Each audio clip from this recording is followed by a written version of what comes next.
What role, if any, did Indigenous elders and communities play in proposing and designing the Voices policy?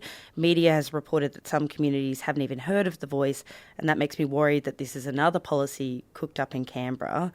Some quick fact-checking here, Lorena. How consultative were the Uluru dialogues that led to this call for a constitutionally enshrined voice? This has not come from Canberra, okay? That's the answer to our reader's question there. This was not cooked up in Canberra. So if we go back a little further, when John Howard was Prime Minister, one of the last things he did before he was booted out was to promise constitutional recognition, symbolic constitutional recognition of Aboriginal people. And that idea has been maintained and amended and changed and worked on ever since by successive governments, mostly Liberal, but some Labor governments. In 2017, the Referendum Council had a series of dialogues that culminated in a meeting at Uluru. And they were 13 regional dialogues where hundreds and hundreds of Aboriginal and Islander people came along and were consulted in, shall I list them? Cairns, Brisbane, Ross River, Dubbo, Sydney, Canberra, Melbourne, Hobart, Adelaide, Perth, Broome, Darwin, all over the place. Well done. So they were capped at 100 participants, but other people wanted to join. 60% of the places were reserved for First Nations and traditional owner groups. 20% were reserved for community organisations and others for individuals.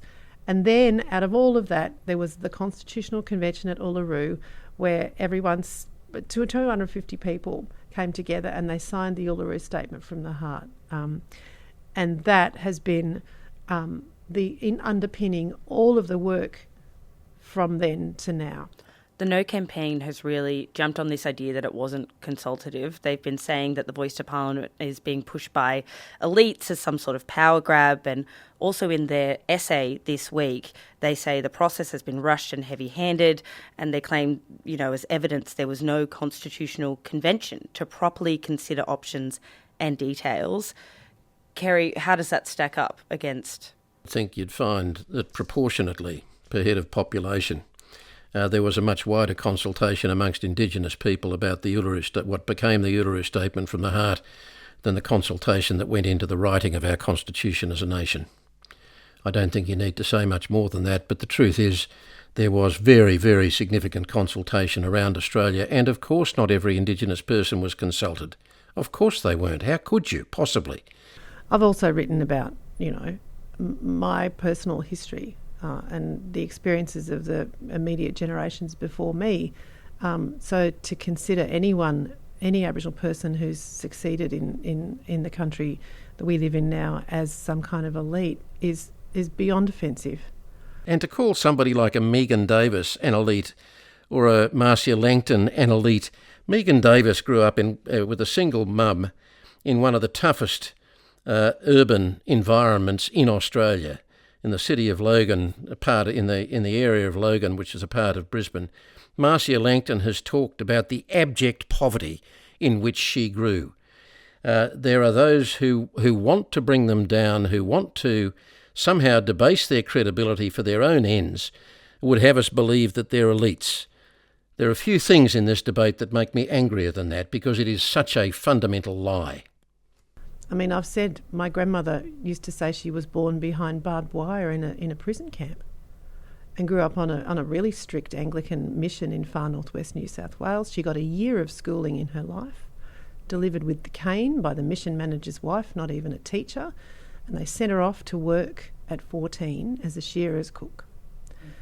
She had 5 kids. They all moved around constantly to keep ahead of the welfare board, which had then for a century had the legal right to take every one of her children if they could catch her. And that's how she kept her family together. When my father was born, he was sent out to work at the age of 14 to help support his family, even though he was really talented he was a bright student, talented soccer player. And so they poured everything they had into making sure that my cousins and I got the opportunities they didn't have. So, and I know that story is replicated all across Australia among Aboriginal people. So the pressure was on our generation to make something of that opportunity that they never got. To finish school, to finish university, to get a good job, to be qualified, to speak up on behalf of all those people who went before you, who were given not just no opportunity, but were actively denied their basic human rights. So that's not an elite, in my view. An elite is someone who owns several dozen properties, investment properties, and has accumulated a portfolio of shares and inherits familial wealth and land. So to call those Aboriginal people on both sides of of yes and no elites, because I consider that the no side, by the same definition, should be considered elite, right? It's offensive in the extreme. Talei, I just want to go back to that question around consultations. You are from a remote community and you've advised state and federal governments about issues in remote communities. How consultative were the Uluru dialogues in your area? Well, from my understanding, there was a regional dialogue on Thursday Island. I wasn't there for it at the time. I think I was still working here in Canberra.